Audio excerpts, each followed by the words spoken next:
함께 주님 가르쳐 주신 기도로 오늘 예배를 시작하도록 하겠습니다. 하늘에 계신 우리 아버지여, 이름이 거룩히 여김을 받으시오며 나라가 임하시오며 뜻이 하늘에서 이루어진 것 같이 땅에서도 이루어지이다. 오늘 우리에게 일용할 양식을 주시옵고 우리가 우리에게 죄 지은 자를 사하여 준 것 같이 우리 죄를 사하여 주시옵고 우리를 시험에 들게 하지 마시옵고 다만 악에서 구하시옵소서. 나라와 권세와 영광이 아버지께 영원히 있사옵나이다. 아멘. 찬양하도록 하겠습니다.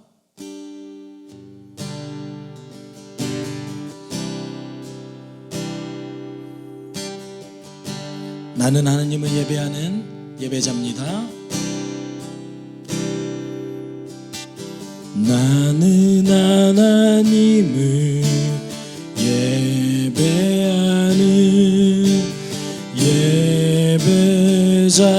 예배자입니다. 내가 서 있는 곳 어디서나 하나님을 예배합니다. 내 영혼 거룩한 은혜를 향하여 내 마음 완전한 하나님 향하여 이곳에서 바로 이 시간 하나님을 예배합니다. 우리 다시 고백합시다. 나는 하나님을 예배하는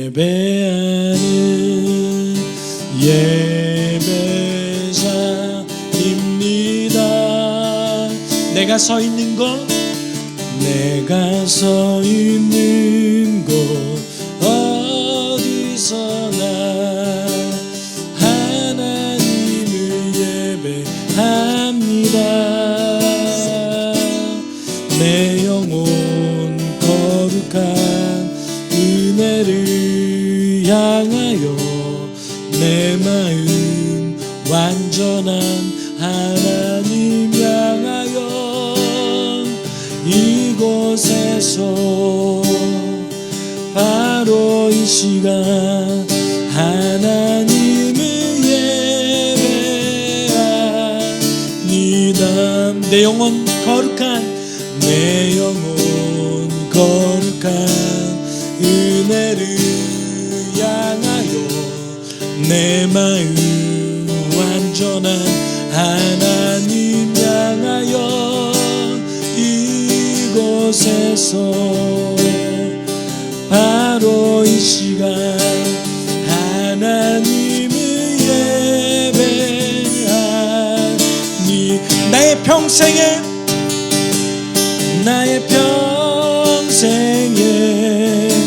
단 한 가지 소원 주의 아름다우심 보며 사랑 노래하는 것 나의 왕 되신 주님의 얼굴 구하며 주 사랑 안에 머물러 사랑 노래합니다. 나의 평생에 단 한 가지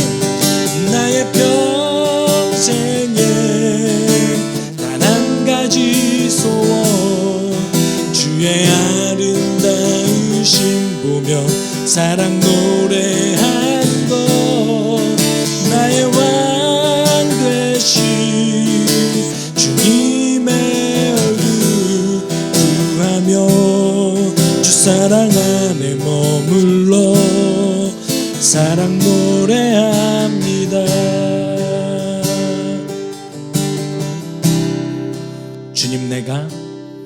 주님 내가 주의 장막을 사모합니다.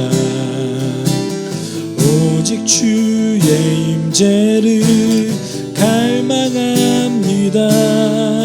주의 집에서의 하루가 다른 곳 곳에 첫날보다 좋으니 주 사랑 안에 머물러 사랑 노래합니다. 다시 고백합시다.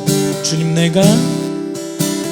내가 주의 장막을 사모합니다. 오직 주의 임재를 갈망합니다. 주의 집에서의 하루가 다른 곳의 첫날보다 좋으니 주 사랑 안에 머물러 사랑 노래합니다.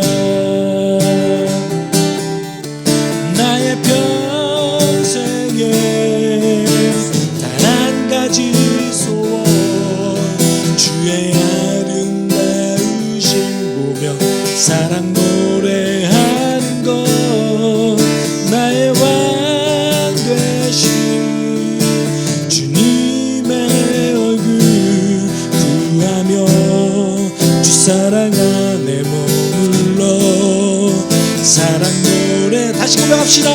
나의 평생에 단 한 가지 소원 나의 평생에 단 한 가지 소원 주의 아름다우신 보며 사랑 노래하는 것 나의 왕 되신 주님의 얼굴 구하며 주 사랑 안에 머물러 사랑 노래합니다.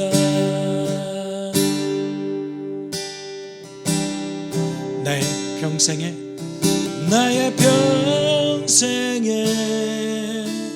단 한 가지 소원 주의 아름다우신 보며 사랑 노래하는 것 나의 왕 되신 주님의 얼굴 구하며 주 사랑 안에 머물러 사랑 노래합니다.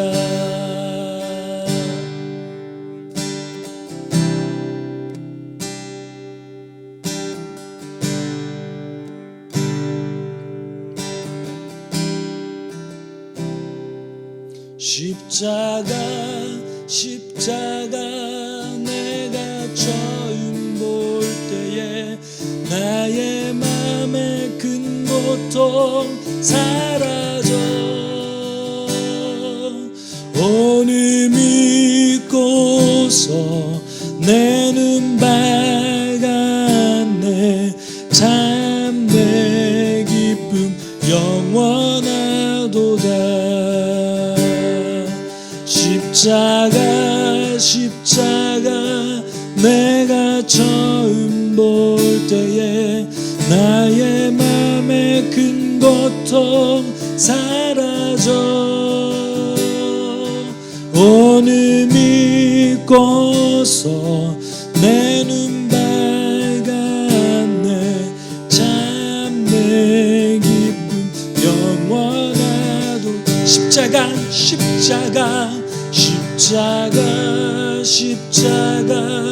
내가 처음 볼 때에 나의 맘에 큰 고통 사라져 오늘 믿고서 내 눈 밝았네 참 내 기쁨 영원하도다.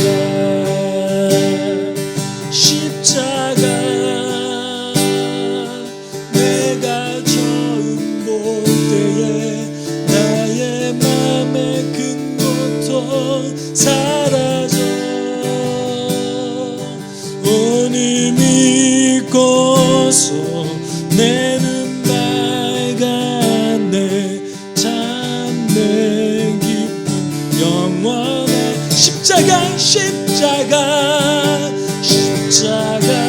십자가 내가 처음 볼 때에 나의 맘에 큰 고통 사라져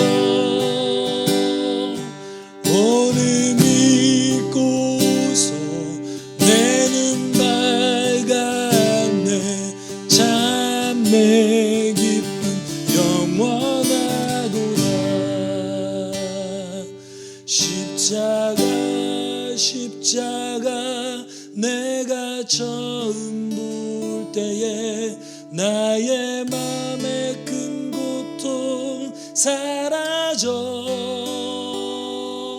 오늘 믿고서 내 눈 밝았네 참 내 기쁨 영원하도다.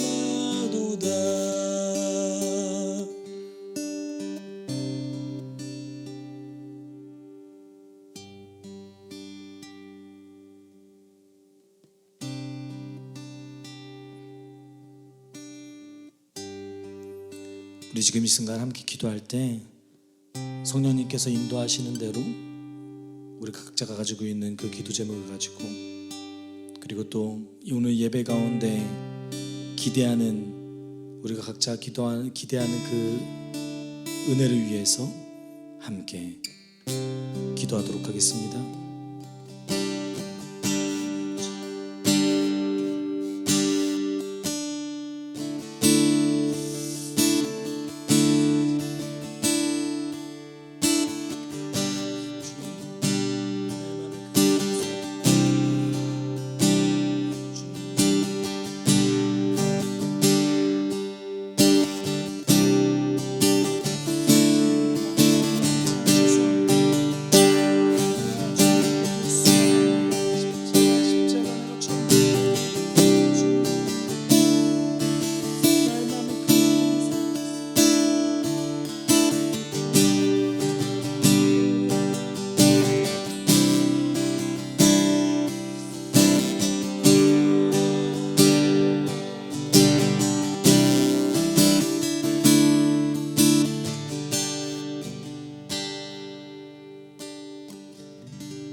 사랑의 주님, 생명 되신 주님의 은혜를 오늘도 경험하게 예배의 자리로 우리를 불러주셔서 감사합니다.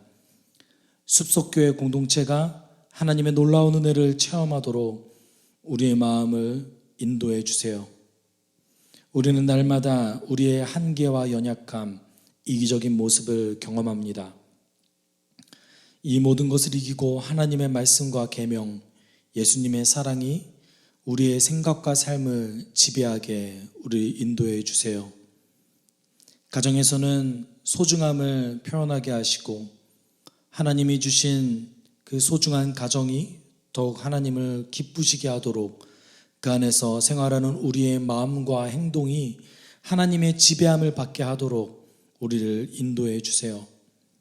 분노보다는 용서를, 받기보다는 섬김을 먼저 우리 가정 안에서 실천할 수 있게 하여 주시고 그리고 그 실천이 우리의 직장과 학교와 사회 곳곳에 우리가 가는 모든 곳에서 확장될 수 있게 주님 도와주시옵소서.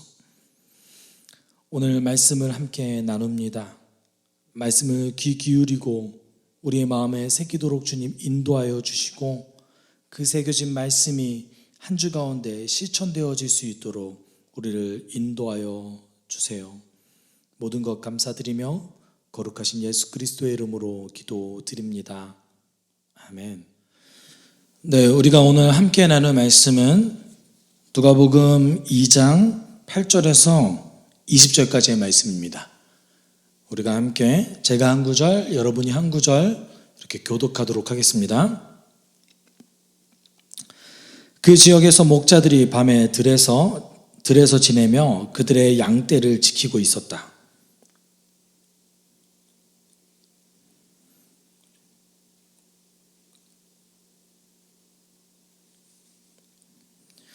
천사가 그들에게 말하였다. 두려워하지 말아라. 나는 온 백성에게 큰 기쁨이 될 소식을 너희에게 전하여 준다.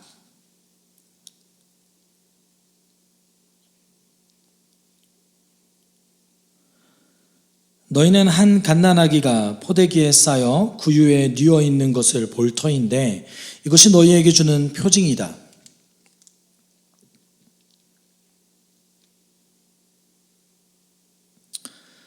더없이 높은 곳에서는 하나님께 영광이요 땅에서는 주님께서 좋아하시는 사람들에게 평화로다.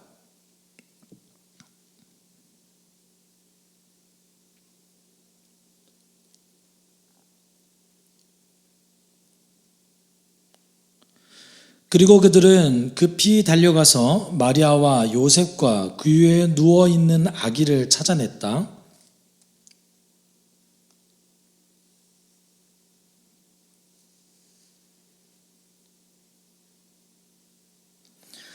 이것을 들은 사람들은 모두 목자들이 그들에게 전해준 말을 이상히 여겼다.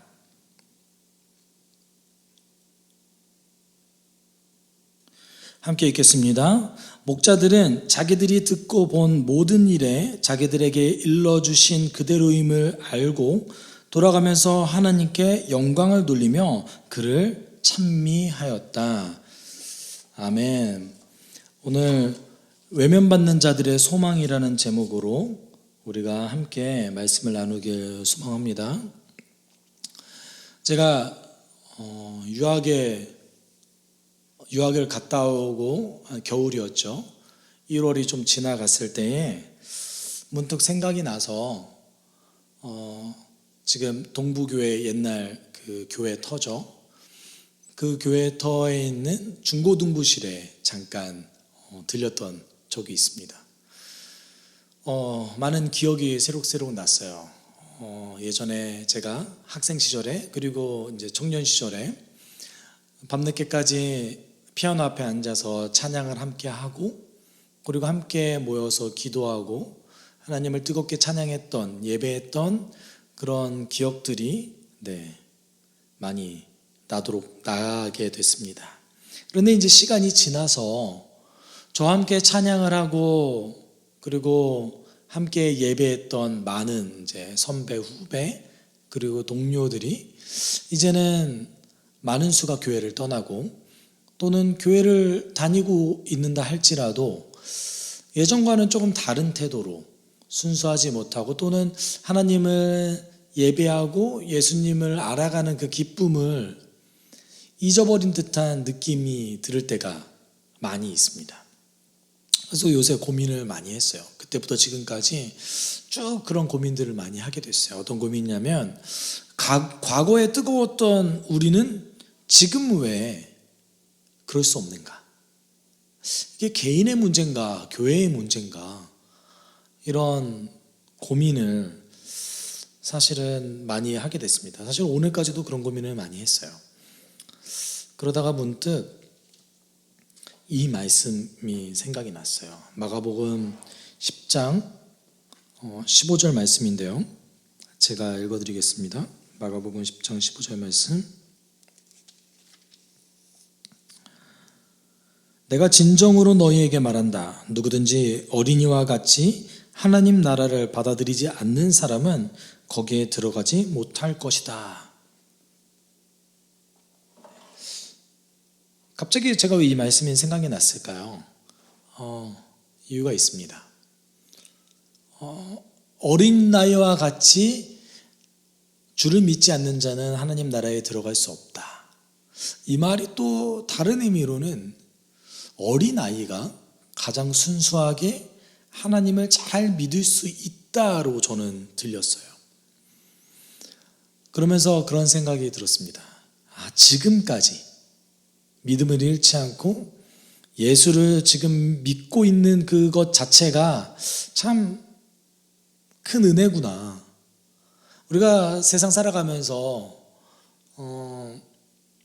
사회의 그런 어두운 단면들을 보고 그리고 우리의 할 일이 점점 늘어나고 가정이 생기고 아이를 키우고 그리고 많은 어려움을 겪었음에도 불구하고 소위 말해서 세상에 때가 묻었음에도 불구하고 이렇게 예수를 지금도 내가 믿을 수 있다니 이게 얼마나 감사한지 모르겠습니다.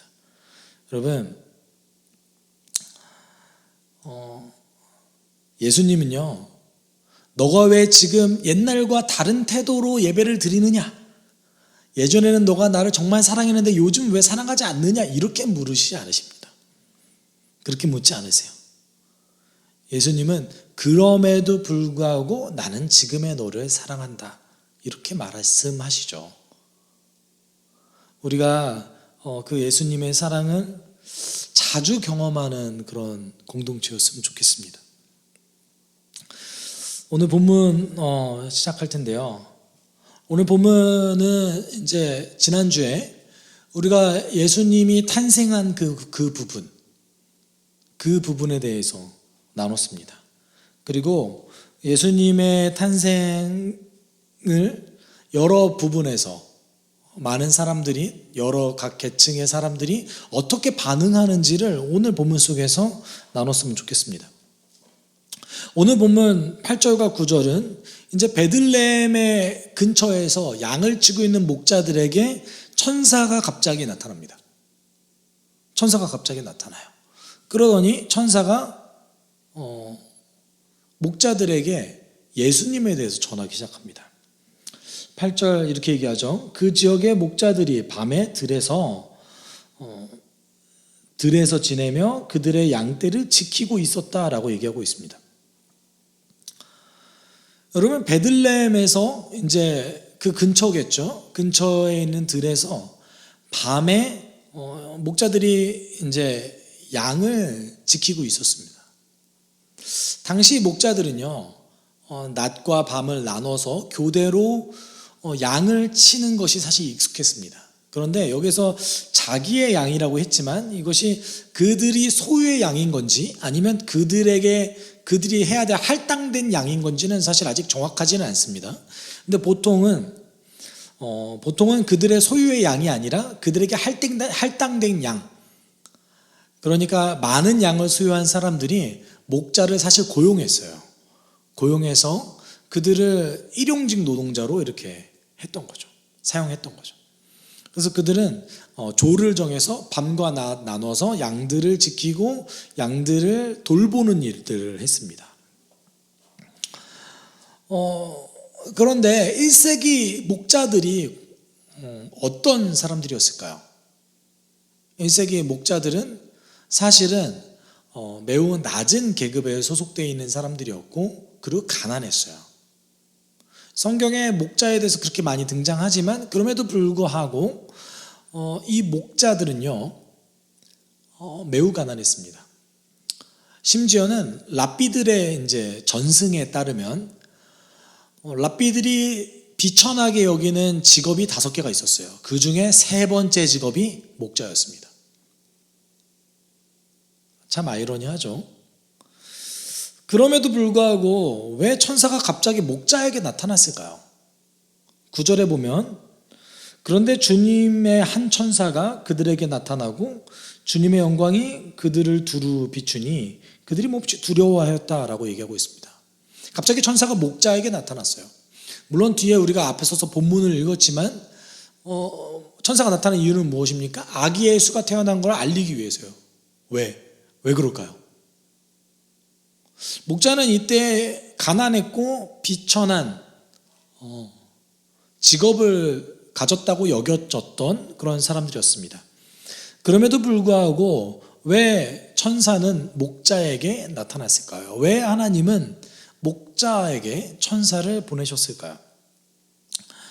때때로 목자들이요 소외받고 외면받는 사람들을 대표하는 사람으로 나타나기 때문에 그렇습니다. 소외받는 사람들을 대표하는 그런 어떤 직업으로서 대표성을 가진 그런 직업으로 성경에 등장할 때가 종종 있습니다. 그리고 재미있는 거는 아브라함, 모세, 다윗도 한때 목자였다는 겁니다. 이게 참 아이러니해요. 랍비들이 비천하게 여겼던 이 목자가 사실은 자신들이 가장 존경했던 아브라함, 모세, 다윗이 예전에 갖고 있었던 직업이었어요. 그럼에도 불구하고 그들을 비천하게 여긴 이유는 아무래도 더럽고 힘든 일을 하기 때문이 아니었을까 하는 생각이 듭니다. 여러분, 바리새인의 그 기도문 중에는 사실은 지금 생각하면 좀 이상한 기도문들이 많이 있었어요. 예를 들어서 제가 여자로 태어나지 않게 해주심에 감사를 드립니다. 이런 기도가 있었어요. 내가 장애인으로 또는 불구로 태어나지 않게, 내가 종으로 태어나지 않게 해주심에 감사를 드립니다. 여러분, 기도문에 자랑질을 해놨어요. 사실은 유대인 그 바리새인들이. 이게 성경적인가요? 전혀 성경적이지 않죠. 전혀 성경적이지 않아요. 네. 그들은 율법을 지킨다고 얘기했지만, 율법을 지키는 것처럼 보였지만 사실은 그 율법에 있는 그 사랑의 정신을 지키지 않았어요. 이게 유대인들이 가지고 있었던 약점이었던 것이죠. 그리고 그들의 이제 잘못된 점이었던 것이죠. 어찌되었건 목자들에게 이제 천사가 나타났습니다. 근데 나타난다라는 말이 사실은 조금 더 정확하게 번역하면 가까이에 와서 서다라고 얘기할 때 조금 많이 쓰이는 표현이에요. 가까이 와서 섰다. 갑자기 생각해 보십시오. 하나님의 영광이, 빛이 갑자기 밤에 딱 일어나요. 여러분, 이스라엘의 밤에 가면요, 그때 뭐 등이 있습니까? 뭐가 있습니까? 밤하늘에 별빛밖에 안 보여요. 그냥 별이 막 엄청나게 밝게 빛나는 그 지역이에요. 그 지역에 갑자기 빛이 막 생기면서 천사가 갑자기 옆에 와서 섰어요. 누가 그 자리에 있었어도 아마 엄청 두려웠을 겁니다. 그때 이제 10절에 천사가 얘기하죠. 두려워하지 말아라. 난 너희들에게 기쁜 소식을 주려고 왔다. 라고 얘기하면서 그들의 두려움이 이제 기쁨으로 변할 것이다 라는 어떤 암시를 줍니다. 그리고 이제 11절을 기쁜 소식이 뭐냐라고 했을 때 11절을 얘기하죠. 우리 11절 함께 읽었으면 좋겠습니다. 시작. 오늘 다윗의 동네에서 너희에게 구주가 나셨으니 그는 곧 그리스도 주님이시다. 아멘. 어찌 보면 매우 익숙한 용어로 우리 주님에 대해서 설명하고 있습니다. 주님을 어떻게 설명하고 있습니까? 다윗의 동네에서 주가 태어났다. 구주, 구세주라는 뜻이에요. 소테르라는 단어인데 구세주라는 뜻입니다. 그걸 좀 줄여서 구주라고 얘기했죠. 구주가 나셨다. 그리고 어떤 분이래요? 주님이시고 그리스도시다라고 얘기하고 있습니다. 앞에 나왔던 구주와 뒤에 나왔던 주님은 다른 뜻입니다. 앞에 나왔던 구주는 구세주, 구원자라는 뜻이고요. 그리고 뒤에 나온 주님은 내 주님, 영어로 따지면 Master, Lord라는 뜻이에요. 내 주님, 내 주님이십니다 라는 뜻입니다. 우리가 일반적으로 봤을 때 예수님을 구원자, 그리스도, 우리의 주님으로 표현한 거는 사실 너무나 익숙해요. 그런데 우리는 조금 여기에서 주의 깊게 볼 필요성이 있습니다. 어떤 거를 주의 깊게 보냐면 두 가지 측면이에요. 첫 번째는 천사에게 하나님의 말씀을 듣고 있는, 이 기쁜 소식을 듣고 있는 목자 입장에서는 11절이 어떤 의미였을까? 이게 첫 번째고요. 그리고 두 번째는 누가복음이 편지잖아요. 사실은 이 누가복음을 전달받는 사람들, 첫 번째는 데오빌로였고 두 번째는 이방인이었던 그리스도인들, 지금도 예수를 믿을까 말까를 고민하고 있는, 유대교와 기독교 사이를 고민하면서 갈팡질팡하고 있는 이 이방인 그리스도인들에게 이 11절은 어떤 의미였을까? 이 두 가지를 함께 살펴볼 필요성이 있습니다. 첫 번째는 누구였죠? 목자였죠. 목자 입장에서 아까도 말씀드렸듯이 목자는 비천한 직업이었어요. 천한 직업이었어요. 그런데 몇백 년 동안 나타나지 않았던, 그리고 잘 보이지도 않았던 하나님의 사자가, 메신저가 갑자기 나타났어요. 그리고 기쁜 소식을 전하는데 그 기쁜 소식이 뭡니까? 구세주가 태어났다 이거예요. 하필 또 그 구세주가 누구예요? 다윗의 동네에서 태어나는 구세주. 그런데 어떤 구세주래요? 그리스도 우리 주님이래요. 여러분, 그리스도는 기름 부음을 받았다라는 뜻을 갖고 있습니다. 그러니까 그것을 합쳐보면 기름 부음을 받은 주님이라는 뜻인 거죠. 다윗의 동네에서 태어나는 구세주는 기름 부음을 받은 그런 주님이시다라고 얘기하고 있습니다.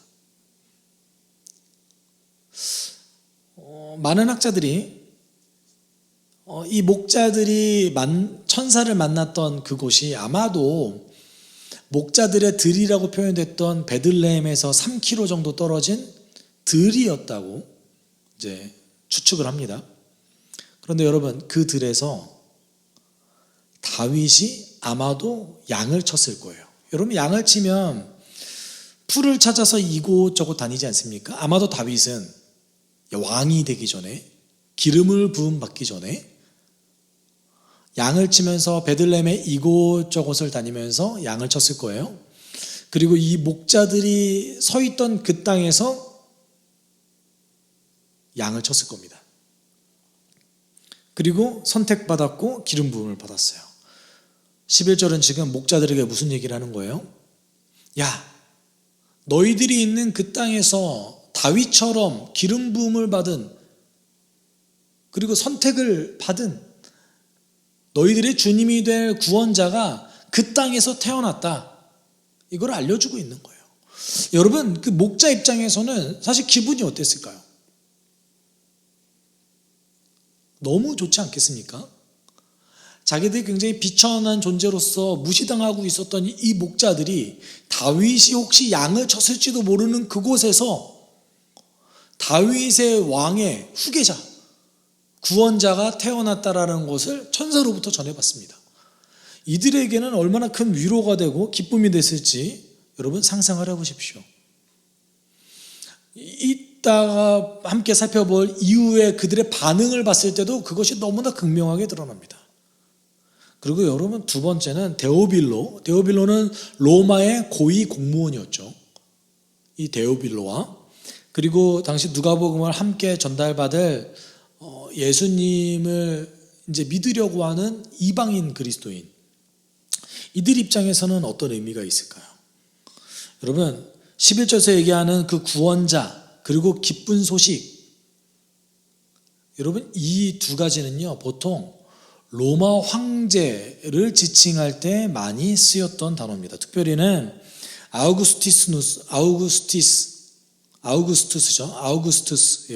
죄송해요. 아우구스투스 황제를 지칭할 때 많이 쓰여져요. 여러분, 아시아의 총독이었고 그리고 매우 유능한 군인이었던 막시무스가 로마 황제에게 제안했던 제안서에 이렇게 쓰여져 있어요. 카이사르의 생일이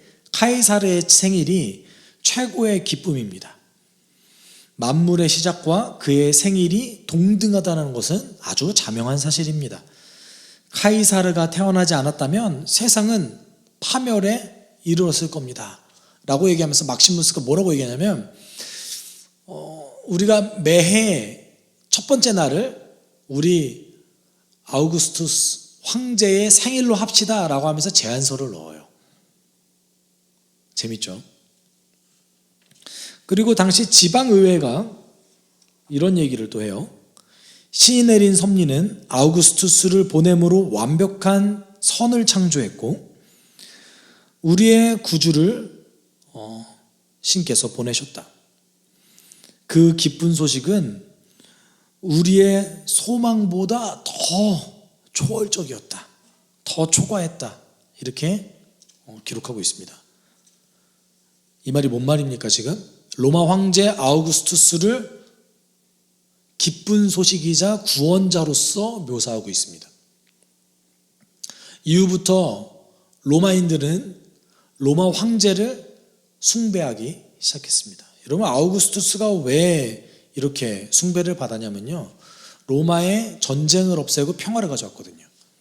아우구스투스 시절부터 우리는 로마의 평화, 특별히 이렇게 표현되죠. 팍스 노마나 라고 표현되는 평화를 가져왔습니다.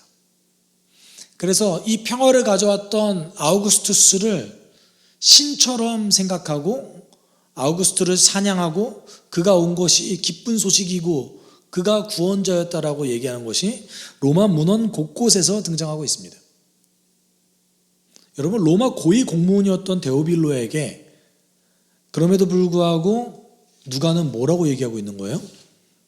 황제가 그리스도가 아니라, 황제가 구원자가 아니라 예수가 구원자다 라고 얘기하고 있는 겁니다. 로마 황제가 구세주가 아니라 예수가 구원자다 라고 얘기하고 있는 거예요. 여러분, 우리 지난주 말씀 한번 되짚어 봅시다. 옥타비아누스 황제, 아우구스투스 황제의 별명이 평화의 왕이었어요. 왜냐하면 팍스 로마나 로마의 평화를 가져다 준 황제였거든요. 그런데 이스라엘 백성들에게 평화가 있었습니까? 평화가 없었습니다. 그들은 만삭이었던 여인에게 자신의 자리를 내주지 못하는 그런 생각을 할 수조차 없었던 그런 어떤 각박한 세상을 살아갔던 사람들이었어요. 평화가 없었죠. 그래서 더 반면 교사로서 또는 어떤 메시지를 던지고 있는 거죠. 지금 누가가 진짜 그리스도가 누군가, 진짜 구원자가 누군가, 우리 예수 그리스도다 라고 누가는 지금 얘기하고 있는 겁니다. 다시 우리는 그러면 1차 수신자 목자들에게 다시 돌아가서 이제 천사는 목자들에게 표징을 얘기하죠. 어떤 표징입니까? 야, 구원자가 다윗의 동네에서 태어났어. 그런데 그 구원자를 니네들이 알아봐야 될 거 아니니? 알아보기 위한 표징을 보여줄게. 그게 뭡니까? 포대기에 쌓여져서 구유에 누워있는 아기. 너희들이 만약에 지금 베들레헴에 가서 포대기에 쌓여져 있는 그리고 구유에 누워있는 아기를 보면 그가 바로 우리의 구원자야 라고 표징을 알려줍니다. 이게 왜 표징이 될까요? 여러분, 세상 누구가 가축우리에서 태어납니까? 그 누구도 가축우리에서 태어난 사람 별로 없습니다. 지금 현재 베들레헴에서 가축우리에서 태어날 만한 사람이 없기 때문에 가축우리에 태어난 구유에 누워있는 아기 예수가 그들의 구원자다라는 그 표적이 적절했던 것이죠. 그리고 갑자기 천사들이 나와서 찬양을 합니다. 여러분, 이게 뭐하는 시츄에이션입니까? 갑자기 천사들이 나와서 막 찬양하기 시작합니다. 그런데 여러분, 이 찬양이 사실은 의미가 있어요. 우리가 천사들이 목자들 앞에서 했던 그 찬양 14절이죠. 14절을 함께 읽었으면 좋겠습니다. 시작. 더없이 높은 곳에는 하나님께 영광이요 땅에서는 주님께서 좋아하시는 사람들에게 평화로다. 아멘. 여러분, 굉장히 그냥 단순히 천사가 아기 예수가 태어났기 때문에 찬양한 거로 보여집니다. 하늘에는 기쁨이고 땅에는 평화다. 그냥 이렇게 얘기한 것처럼 보여져요. 여러분, 그렇지만 이 찬양이 두 가지 의미를 내포하고 있습니다. 첫 번째는 하늘에서 하나님의 구원 계획이 이제 시작됐다라는 것. 예수님의 태어나심으로 하나님의 구원 계획이 시작되었다라는 것을 기뻐하고 있다라는 것을 의미합니다. 여러분, 천사들과 성부 하나님 그리고 성자 예수님의 입장에서 봤을 때 예수님께서 이 땅에 오신 것이 정말 기쁨이 맞을까요? 여러분, 예수님이 본인이 인간을 만드셨음에도 불구하고 인간이 되셨어요. 그리고 결론이 뭡니까? 인간 대신 죽임을 당하고 부활하시는 거예요. 이게 어떻게 기쁨입니까? 그냥 고통스럽고 굳이 안 해도 되는 일을 하는 거 아닙니까? 그거 아니에요? 그게 아닙니다. 하늘나라에서도 역시 우리가 볼 때는 미련한 일인 것 같고 우리가 봤을 때는 예수님이 매우 손해보는 일을 하는 것 같지만 기쁨이 됐습니다. 왜냐하면 하나님의 뜻이 이제는 땅에서도 이루어진다라는 것을 보여주는 것이기 때문에 그렇습니다. 우리 주님이 가르쳐 주신 기도 있잖아요. 하늘의 뜻이 이 땅에서 이루어지게 주님 하십시오. 여러분, 그 자체를 기뻐하고 있는 거예요. 이미 예수님이 이 땅 가운데 오심으로 해서 승리를 선포한 것과 마찬가지라는 겁니다. 하나님이 이미 다 이루셨다. 그거 자체를 기뻐하고 있는 거예요. 그리고 두 번째 의미가 있는데 두 번째는 뭡니까? 이 땅에서 하나님이 예수님을 통해서 주님이 기뻐하시는 자들에게 평화를 준다 라는 의미를 갖고 있는 것이죠. 이 찬양 중에 뭐가 드러나는 거예요? 예수님을 통해서 하나님께서 하나님이 기뻐하시는 자들, 정확하게 표현하면 하나님께서 호의를 베푸시는 자들에게 평화를 주신다. 샬롬을 주신다라는 거예요. 어떤 의미입니까? 샬롬이 하나님과 우리와 간의 평안한 관계를 뜻합니다. 근데 여기서 얘기하는 하나님이 기뻐하시는 자들, 하나님께서 호의를 베푸시는 자들은 누굽니까? 누가복음 1장 50절에서 53절까지 나오는 하나님을 두려워하는 자들. 이들이 하나님께 호의를 받는 자들, 은혜를 받는 자들인 거예요. 그 천사들의 찬양은 이 두 가지를 의미하는 거예요, 사실은. 그리고 이제 천사들의 찬양 이후에 목자들의 반응을 얘기합니다. 여러분, 목자들이 15절에 이렇게 얘기해요. 우리 15절 제가 읽어볼게요. 목자들이 서로 말하였다. 베들레헴으로 가서 주님께서 우리에게 알려주신 바 일어난 그 일을 봅시다. 이렇게 얘기했어요. 그랬더니 16절에 그들이 급히 달려가서 마리아와 요셉과 그 위에 누워있는 아기를 찾아냈다라고 얘기하고 있습니다. 여러분, 15절에 얘기하는 거, 우리 가서 봅시다. 그들이 서로 그렇게 얘기한 거죠. 여러분, 이게 우리가 한글로 봤을 때는 그들이 그냥 봤나 보다 이건데요. 여러분, 그 헬라어로 봤을 때는 강조형이에요. 어떤 말이냐? 우리 빨리 가서 봅시다. 우리 반드시 봐야 돼요. 이거예요. 그리고 이 말을 하자마자 16절에 급하게 달려가서 예수님을 찾았습니다. 여러분, 제가 아까 몇 킬로 정도 떨어졌다고 그랬죠? 대략 3킬로. 그 사실 짧은 거리가 아니잖아요. 먼 거리를 아주 급하게 달려갔어요. 그런데 우리가 여기서 놓치고 있는 한 가지가 있습니다. 뭐냐면 이렇게 급하게 달려오면 양은 누가 봐요? 양은 누가 키워요? 그렇잖아요. 목자들이 급하게 달려갔어요. 그러면 다 같이 천사를 목격했는데 그냥 교대로 갔을까요? 안 그랬을 거예요, 아마. 안 그랬을 거예요. 다 같이 갔을 겁니다. 이게 지금 뭘 말하고 있는 겁니까? 여러분, 다 같이 갔는데 양들이 없어지거나, 자기 양도 아닌데 양들이 없어지거나 또는 어떤 문제가 생기면 어떡합니까? 그거를 다 감수했다는 얘기인 거예요. 목자들이 지금 너무 기뻐서, 하나님의 그런 메시지를 들었다는 게 너무 기뻐서 자신의 의무조차 저버리고 손해를 감수하고 예수를 확인하려 달려갔던 겁니다. 목자들의 반응이 너무나 아주 잘 보여주고 있는 거 아닙니까? 자신의 양조차도 포기하면서 달려갔던 거죠. 그리고 예수님을 16절에서 봅니다. 예수님을 보니까 포대기에 쌓여져 있는, 구유에 쌓여져 있는 아기 예수를 본 거예요. 천사가 말했던 그대로. 그것을 보자마자 이들이 생각한 거죠. 와, 진짜 천사 말이 맞았네.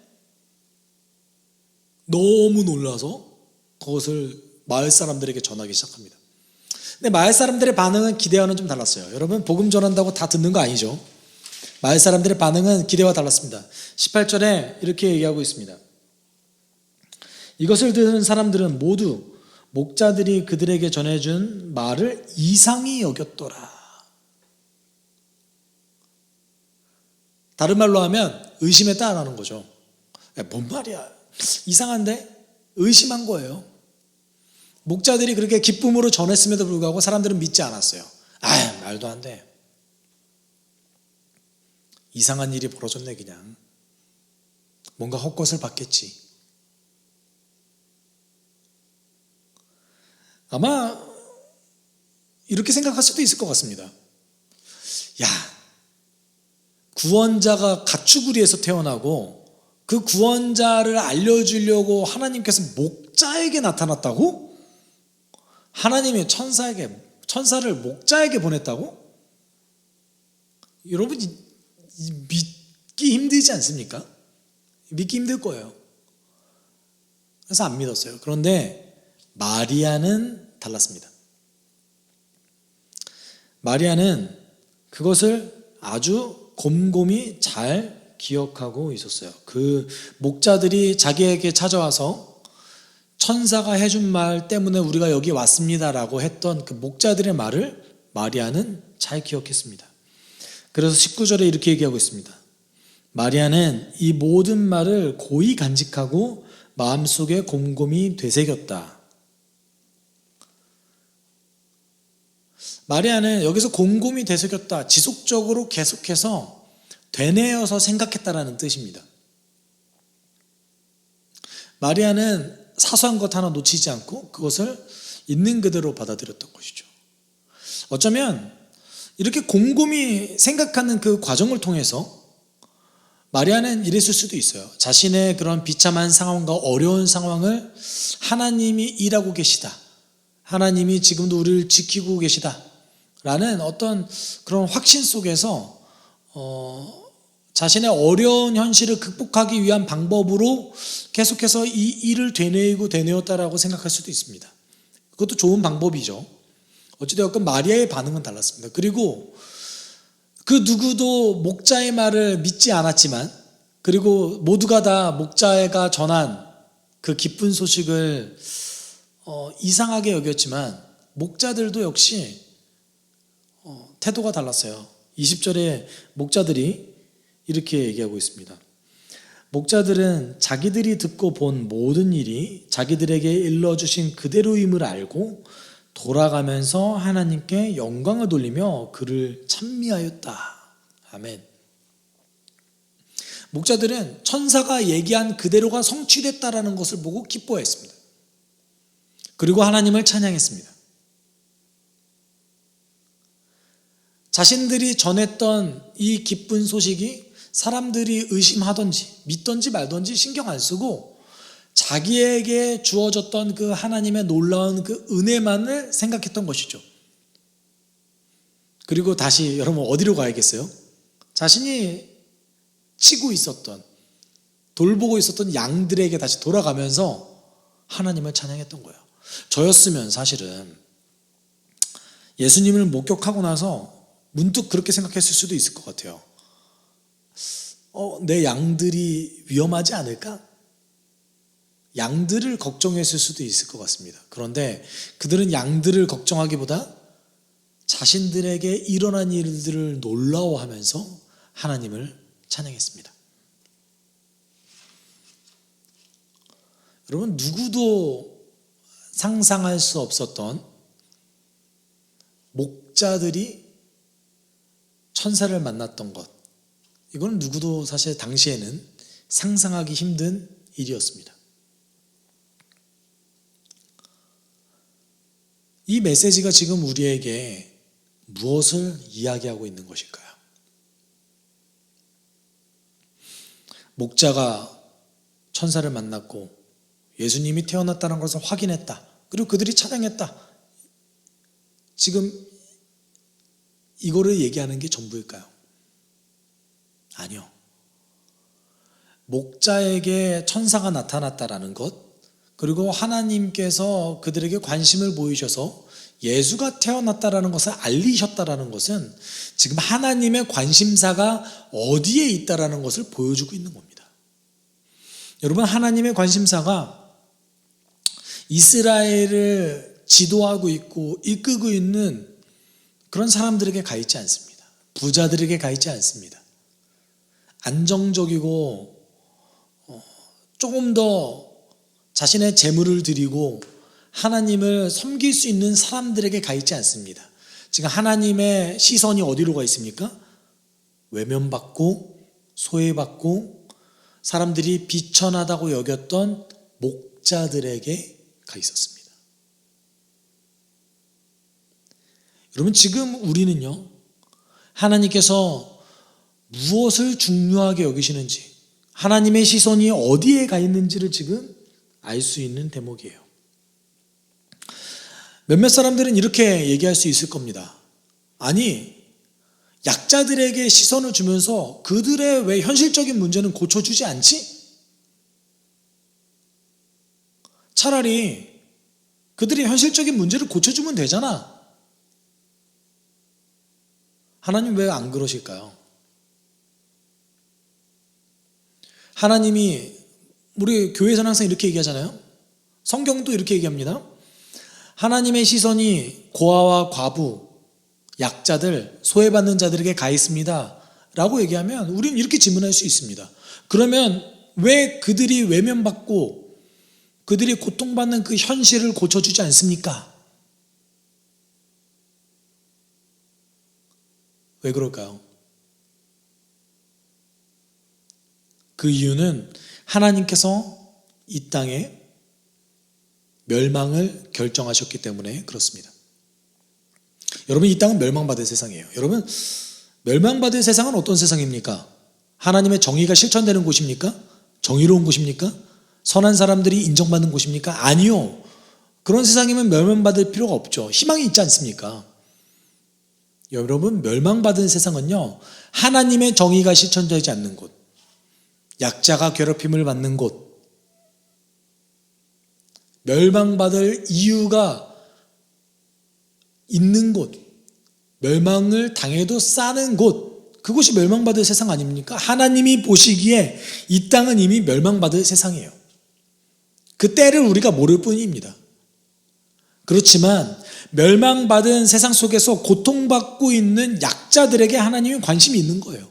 그들에게 복음의 메시지를 주길 원하는 거예요. 왜냐하면 그들에게 영원한 선물, 하나님의 평화, 구원을 선물로 주시기 원하기 때문에 그렇습니다. 그들에게 있어서 멸망은 뭡니까?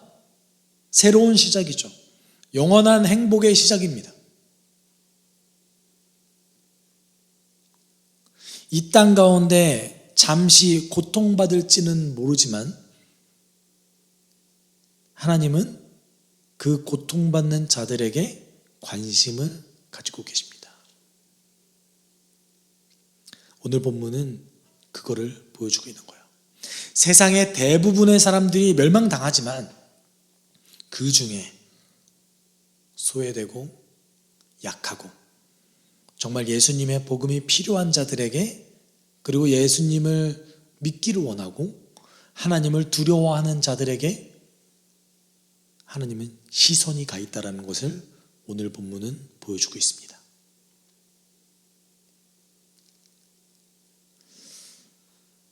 저는 때때로 그런 생각을 많이 합니다. 물론 제가 가진 게 그렇게 많지는 않습니다. 그리고 가진 게 많지 않은 게 재산이 없어요. 그런데 너무 많이 누리고 있지 않나라는 생각도 할 때가 있어요. 내가 이렇게 설교를 준비하는 거에 많이 시간을 할애해도 괜찮을까? 내가 이렇게 이 사회에서 소외받고 정말 도움이 필요한 사람들에게 무지하고 관심이 없어도 괜찮을까? 때때로 그런 생각을 많이 합니다. 물론 교회에서 소외받는 형제자매들에게 저는 관심이 많아요. 그래서 되도록이면 연락을 하고 자주 만나지만 그들이 정말 이 사회 속에서 소외받는 자들이냐? 또 그건 아니거든요. 그러면서 제가 기도하는 게 있습니다. 우리 숲속교회가 정말 이 사회에서 소외받고 정말 예수님이 필요한 사람들에게 우리가 그들을 직접 찾아내고 발굴해서 그들을 섬길 수 있는 교회가 됐으면 좋겠다라는 것을 전 날마다 기도합니다. 물론 제가 그런 사람이 돼야겠죠. 제가 이렇게 기도하는 이유는요, 이게 쉽지 않은 일일 뿐더러 제가 이렇게 됐으면 좋겠다라고 원하는 거기도 하지만 가장 중요한 것은 이렇게 하는 것을 하나님 정말 기뻐하시거든요. 성경 곳곳에서 약자를 향한 동정심이 얼마나 중요한지 하나님은 얘기하고 계십니다. 예수님은요, 가장 약한 사람들, 그리고 사람들이 손가락질하는 사람들의 친구가 되어주셨습니다. 여러분, 하나님의 관심, 예수님의 관심 어디에 있습니까? 그렇다고 예수님이 그 약자들만 돌봤냐? 그렇지는 않아요. 정말 가진 게 있지만 하나님을 믿고자 하는 자들 물론 돌보셨죠. 그렇지만 오늘 본문 속에서 드러난 하나님은 소외된 자들, 외면받은 자들에게 관심을 보이고 계십니다. 그래서 이 땅에서 가장 기쁜 소식을 누구에게 제일 먼저 알리셨습니까? 목자에게 알리셨습니다. 여러분, 우리도 이것을 잊지 말아야 됩니다. 교회에서 함께 모여서 그들을 섬길 수도 있지만 때때로는 우리 삶 속에서 내가 너무 평안함을 추구하는 것이 아닌가? 나의 시간과 물질, 노력을 들여서 우리 지역사회 또는 적어도 가끔은, 많으면 좋겠죠, 우리의 도움이 정말 필요로 하는 사람들을 찾아가서 섬길 수 있어야 되는 것이 아닌가? 라고 고민할 수 있었으면 좋겠습니다. 왜냐하면 하나님 정말 그걸 기뻐하시거든요. 심지어 야고보서에 의하면 그거를 진정한 경건이라고 표현하고 계십니다. 여러분, 우리의 말과 우리의 지식이 사람을 변화시키는 것이 아니라 우리의 섬김이 사람을 변화시킵니다. 예수님이 그것을 보여주셨습니다. 우리가 지금 함께 기도할 때 어떻게 기도했으면 좋겠냐면, 우리 가운데 하나님이 주신 동정심이 있게 주님 도와주십시오. 연약한 자들을 보고 도움이 필요한 사람들이 봤을 때 눈물을 흘릴 수 있는 사람 되게 주님 도와주십시오. 마음이 따뜻한 사람 되게 주님 도와주십시오. 세상의 그 각박한 현실 속에서 무너지는 것이 아니라 그럴수록 더욱더 하나님이 주신 마음을 품게 주님 우리를 도와주십시오. 우리가 함께 그렇게 할 수 있게 주님 인도해 주십시오. 우리가 함께 그렇게 기도하도록 하겠습니다. 사랑이 많으신 하나님 아버지, 감사합니다. 하나님, 우리가 주님을 온전히 따르는 자를 믿습니다. 주님께서 목자를 나타내셔서 예수님을 알려주셨습니다. 하나님, 소외받은 자들, 외면받는 자들에게 하나님께서 얼마나 관심을 가지고 계시는지 보여주는 일입니다. 하나님, 우리가 하나님의 뜻을 따라서 정말 기뻐하시는 일을 실천할 수 있는, 우리 선한 동정심을 살 수 있는 그런 우리 될 수 있게 도와주십시오. 이 사회 속에는 아직도 우리의 도움이 필요한 사회 속에서 소외받고 정말 아주 잘못된 다른 사람이 없는 사람들이 많이 있습니다. 하나님, 우리 공동체가 그들을 섬길 수 있게 주님 도와주십시오. 우리 공동체가 그들에게 한 발 먼저 다가가게 주님 도와주십시오. 그들이 우리를 찾아오기 기다리기보다 그들을 먼저 찾아가고 그들에게 예수를 전하고 그들에게 물질적인 도움을 주고 그들과 함께 시간을 보낼 수 있는 우리 될 수 있게 주님 인도해 주십시오. 주님을 따라가서 우리 될 수 있게 주님 도와주시옵소서. 하나님, 정말 하나님 따라 수 있게 주님 도와주옵소서. 사랑이 많으신 하나님 아버지, 우리를 지금 이 순간에 이 예배의 자리에 인도하여 주심에 감사를 드립니다. 언제나 소외받고 외면받는 자들, 눈물 흘리고 있는 자들에게 관심이 많으신 하나님, 우리도 그들을 향하여서 마음을 열고 우리의 노력과 우리의 삶을 다해 섬길 수 있는 그런 마음을 우리에게 허락해 주십시오. 갈등이 많고 스트레스가 많은 이 사회 속에서 하나님, 그런 마음을 먹는 것이 정말 쉽지 않습니다. 시간이 없고 물질이 없고 우리가 거기에 정신을 쏟을 여력이 없을 때도 많이 있습니다. 하나님, 그럼에도 불구하고 우리가 어떻게든 섬길 수 있는 마음 주님 주시고 정말 세상 속에서 빛과 소금의 역할을 감당할 수 있는 우리 숲속교회 될 수 있게 주님이 인도하여 주옵소서. 감사드리며 거룩하신 예수 그리스도의 이름으로 기도드립니다. 주 예수 그리스도의 은혜와 하나님의 사랑과 성령의 교통하심이 주님께서 주시는 그런 긍휼한 마음과 동정심을 가지길 소망하는, 예수님의 마음을 가지길 소망하는 우리 성도 위에 함께 있을지어다. 아멘.